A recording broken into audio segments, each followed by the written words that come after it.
projet Enelec.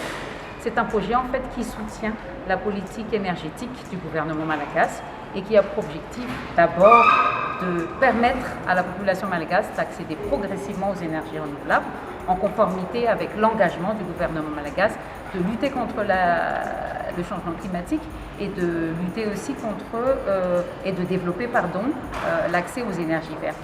Le deuxième objectif, c'est bien évidemment de permettre de réduire progressivement les délestages et c'est la raison pour laquelle on a voulu que ce déploiement se fasse relativement vite. Les panneaux solaires dans les 4 villes qui sont couvertes par le projet aujourd'hui, en l'occurrence Tuléar, Majinga, Tamatave et Diego.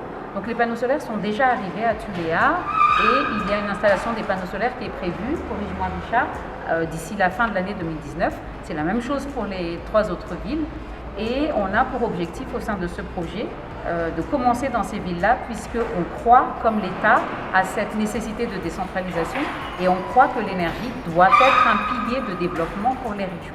C'est la raison pour laquelle aujourd'hui on fait un effort monumental pour aider l'État à ces facilités au niveau énergie verte et aussi à réduire potentiellement les coûts a posteriori.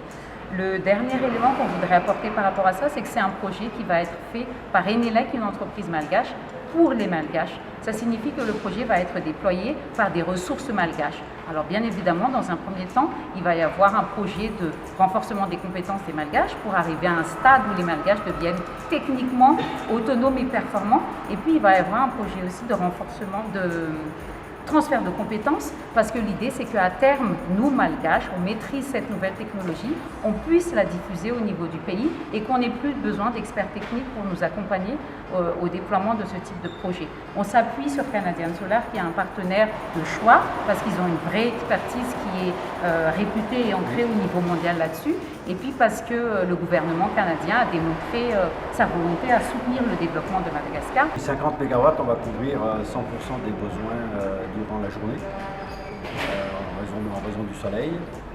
Et c'est ça. Ensuite, probablement, on va venir ajouter du stockage pour couvrir une partie de la pointe en début de soirée.